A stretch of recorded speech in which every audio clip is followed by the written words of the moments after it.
Hey King, thank you so much. Thank you so much for joining us. We have King Peter here from Jet7, an old friend of mine who is very successful at the moment selling private jets.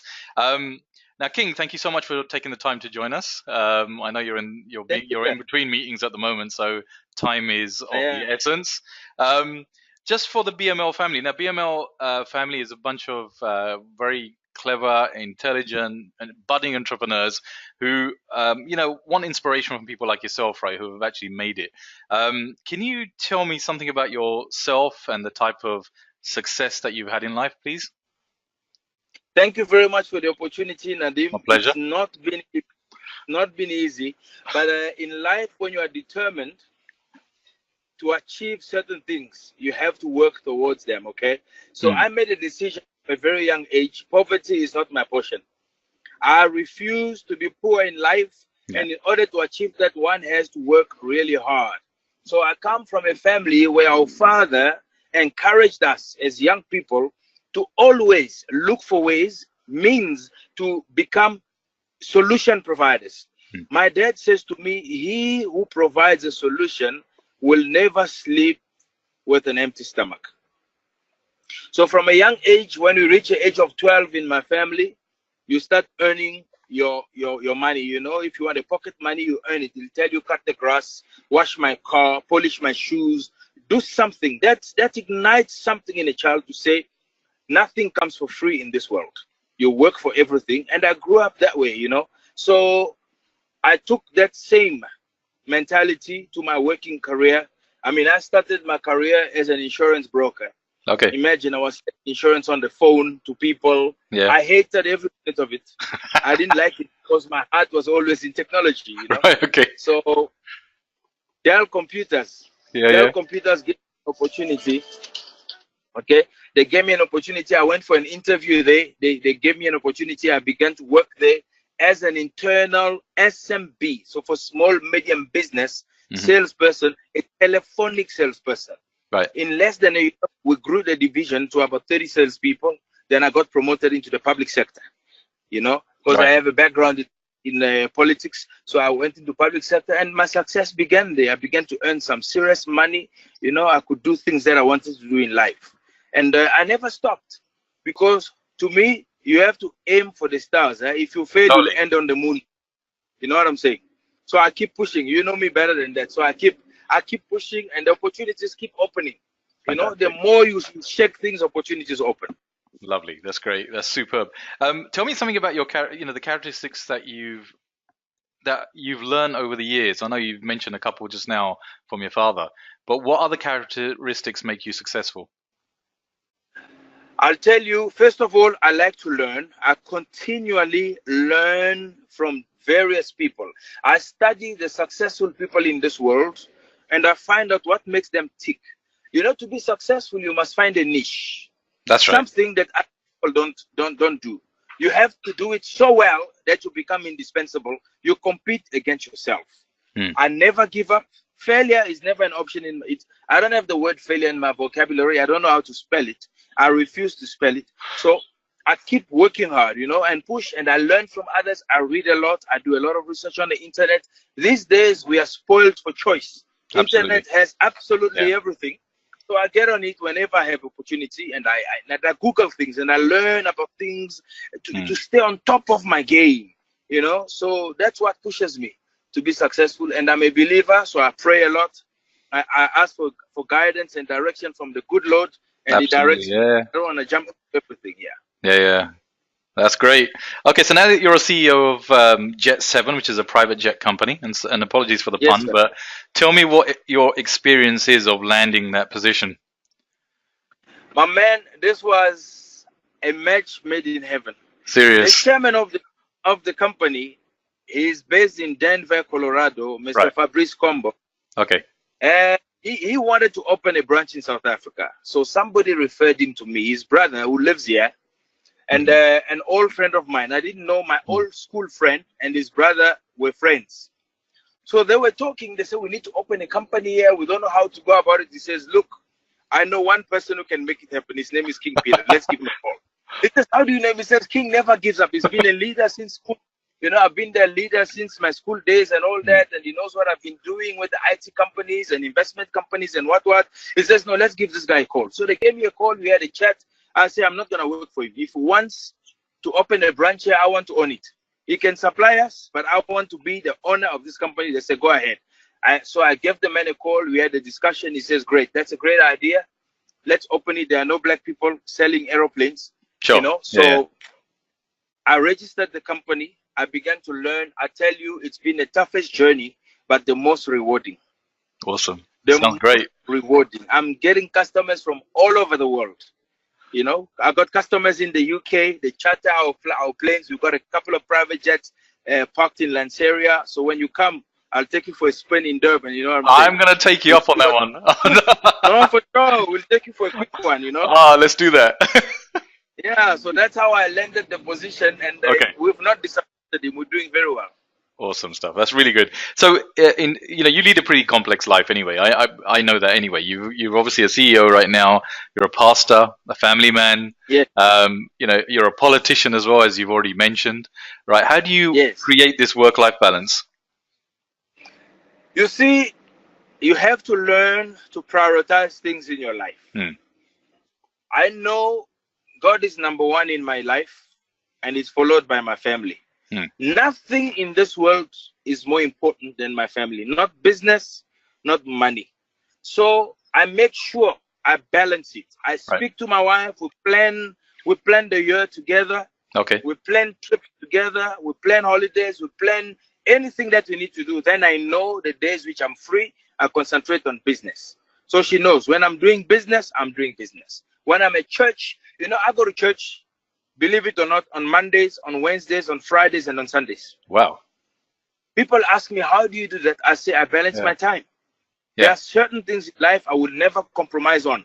And my belief in God, I will never compromise. Because of him, I'm able to be a CEO of a jet company. He could decide tomorrow, King, you're not going to wake up. What am I going to do? Yeah, very true. So I all the glory. I do that. I do that. I balance my life that way. That's really, really... Okay, so what attracted you to the private jet industry and why exclusive Jet7? Let me tell you why we called it exclusive Jet7. There are no black people in this world, Nadim, selling aeroplanes. Right. When they approached me, I did my research. So I found a niche. I said, you know what? We can do this. I said, we can do this and do it better than the others. For the fact that there are no people of our color doing this business in the world, let's go there and upset the market and make it better. So that's why I joined. I love a challenge. It was a challenge for me. I say, let's go for the challenge. I'm ready to do it. So I joined, and I tell you, I am seeing amazing things happening. I'm meeting people that I could only imagine. People I see on TV.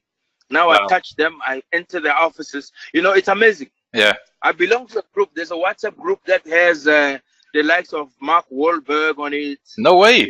Okay. I tell you. When are you going to add me to that? I will do that, So it's amazing. I'm busy meeting great people. It's an opportunity. It's a blessing for me. But you're getting customers from all around the world, right? It's not just predominantly black backgrounds and stuff like that. It's literally everyone across the world. It's literally everyone. We deal with politicians. We deal with football stars. We deal with movie stars. We deal with politicians. We deal with business people. Whoever you are. Some people surprise me the amount of money they have to afford private jet. Which countries do you think? Sorry, which countries are predominantly your customers then? Currently we're doing Africa, mainly Nigeria. We've got a lot of billionaires in Nigeria. We're doing the United Arab Emirates, and the Asian countries. And it's going very well. We're now breaking into Europe and the US. So US, most of them are chartering flights. They're not buying it, but they're chartering flights. Okay. Yeah. Very good. Okay, so when you took on the role of CEO for Jet7, what are the challenges that you faced when you took it on, or when you actually started the company up? First of all, regulation was an issue. Okay. Because we're a new kid on the block. They thought we don't know anything, but we had a big brother on our side from the US. He supported us. And many big companies that have been doing it for over 100 years. I don't want to mention names. I don't want to make them famous. This is our interview. So they gave us a lot of resistance. Right. But like we always say, sorry, something went in my eye. Impossible is nothing. We kept pushing and making sure. So we were regulated very quickly. And we set up offices very quickly. We got customers very quickly. Our very first customer bought a very expensive private jet, $80 million US. 80 million or 80 million. Wow. It's a Gulfstream G650. Okay. You know, that we sold, and it's not a South African native; it's a Nigerian native. You know what I'm saying? So it's amazing. He supported the black business. He says, "Why should I go and buy from other people? We've got a brother across the region who can supply us with the same product." That's and he's happy with it, so we push him around. Yeah, you know, awesome, man. So the guys are shut now. They see, no, we can take these people seriously. If they sell the first plane at this price, you can imagine. I mean, that's a massive confidence boost anyway for a start. They're just there. Oh, definitely. Right. So the USA must have been happy. No, definitely. Thank you so much. Okay, so many of our members, they're starting off in business. They may have come from full-time jobs, 9-to-5 jobs and stuff, or they may have had setbacks in their life and stuff like that. Sometimes they find it very, very difficult, right, to take on something new or something as scary as starting a new business. Yes. What advice would you give them, right, to kind of make that first move? To start a business, you must have the passion for it. You must have the heart for it. You must have the desire to do it, because a business is not a 9-to-5. No.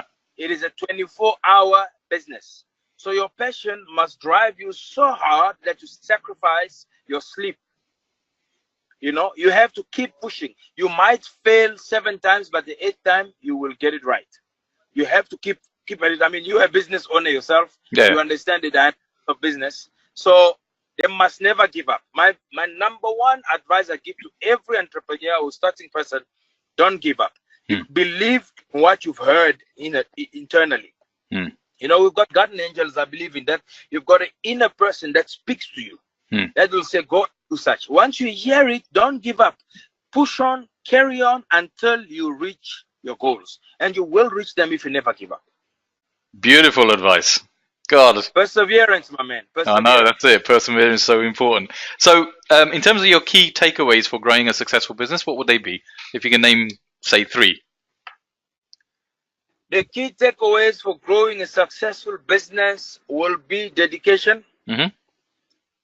You must study, so educate yourself about your business so you can find a niche, and you must learn to do it better than your competitors.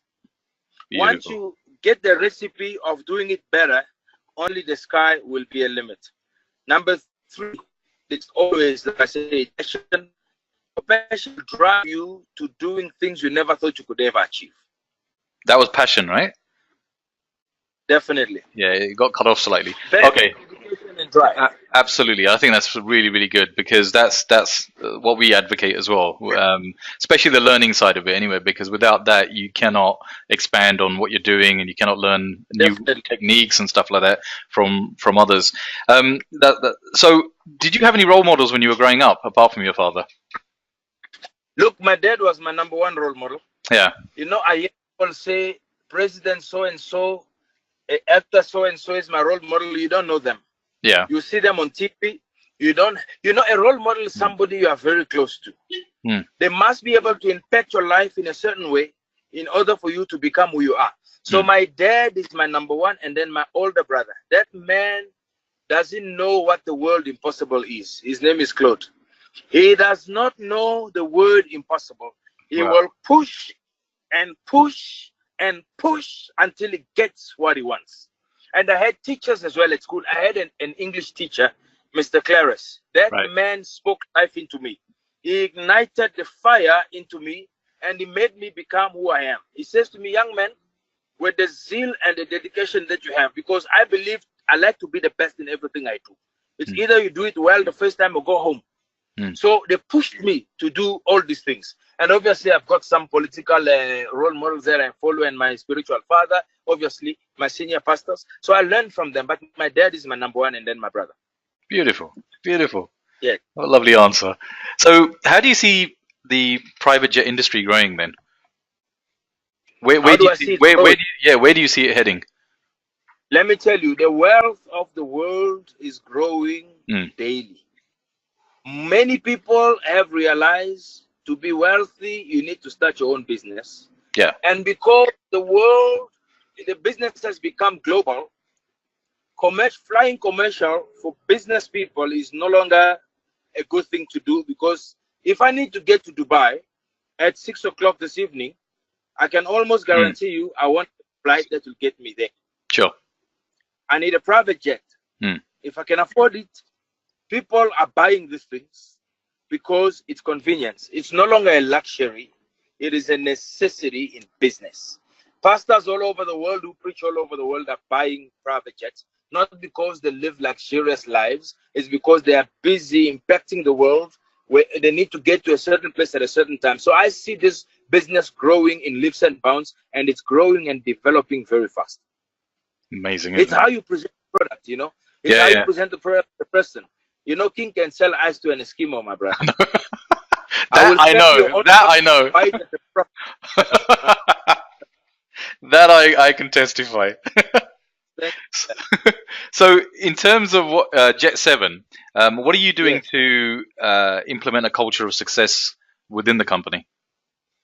What I've done is I've employed people who are better than me. Okay. In leadership, I believe you have to have people you believe are stronger than you in certain areas, so they can run the business much better.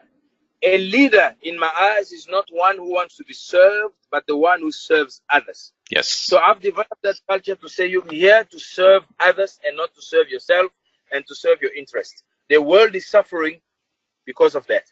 So I've employed people who are inclined, who know the business much better than me. They've been in the business much longer, so they give me directions. They teach me certain things here and there. Nadim, just excuse me, something is bothering my eye. Yeah, sure, no worries. It must be it must be the sight of more cash. It must. It must be. And we've developed a champion culture. Okay. I said to them, and I've given each of them shares in the business. Yeah. I said, this is our business. Whatever we make is ours. So we have to make it work. So they don't come to a job. They come to their passion. When they get there, they're working for themselves. So it's a great culture. People enjoy waking up in the morning. Some people who go to their jobs 8 to 5, they don't want to wake up in the morning because they say, why should I enrich somebody else? But I absolutely love that. I think that's such a great term. They come to their passion. That's such a cool one. Okay, so so you've already explained who your main buyers are, where they come from. What kind of age group are they kind of? Do you find that they're getting younger and younger, or? The youngest buyer is 22 years old. He's a football player. Holy shit! Right. The oldest is 82. Right.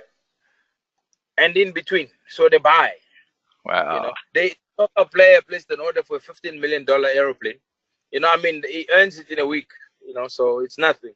Yeah, that's it. That's crazy. They can afford them.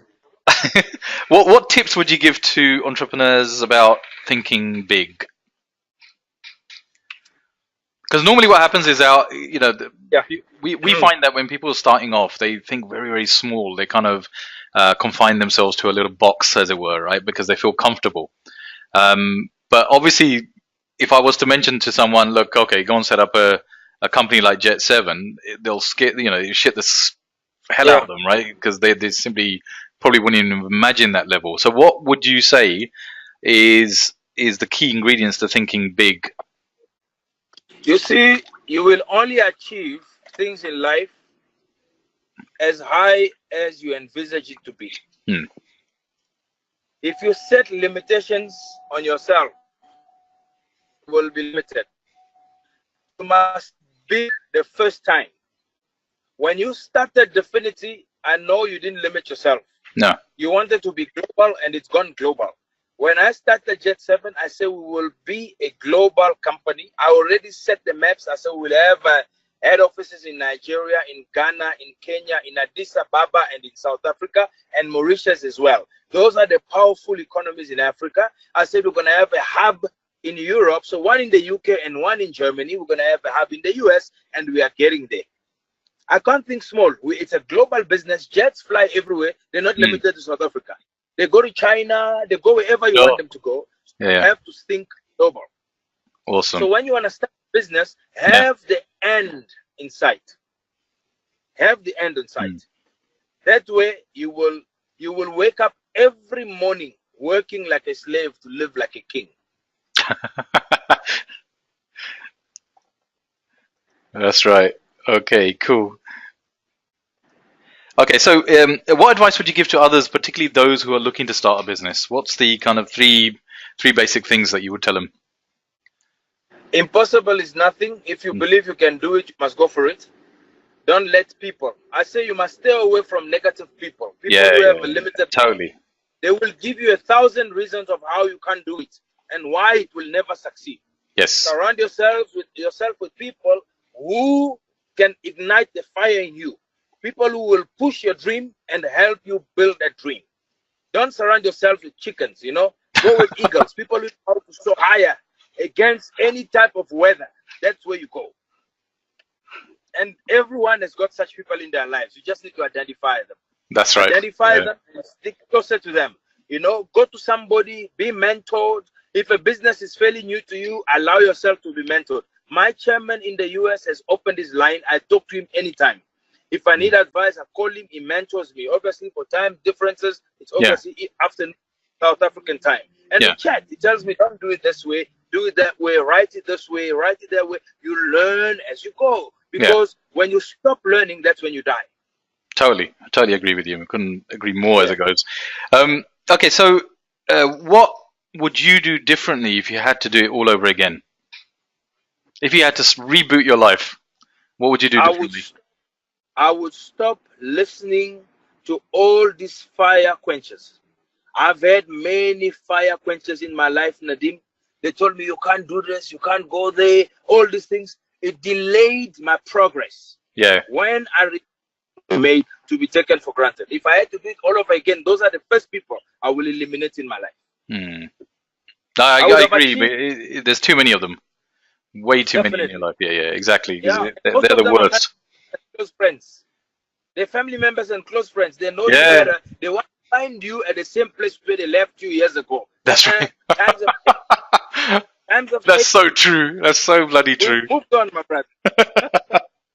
Okay, so just a final question, and thank you so much for your time, obviously. What are your future plans right now? Where do you see yourself going? I am coming to the UK. I'm coming to open a hub, a Jet7, exclusive Jet7 in the UK. I'll be there. That's my destination. Before the end of the year, I will be there. You can take that to the bank. Done. You will find offices for my friends, and we will come and start this business together. Awesome. UK is my next, because the soccer players, they are earning in pounds, you know. Yeah. Supporting our business. That's one right there. You know, they don't have to call South Africa. They can come over there and buy one. Totally, so very much. Well, I look forward to you coming here.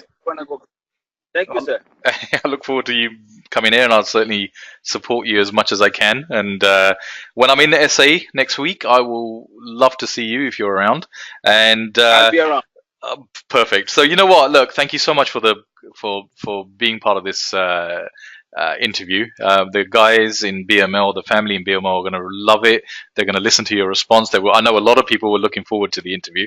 And you know what? Thank you so much, King. And I'm going to definitely catch up with you next week, sir.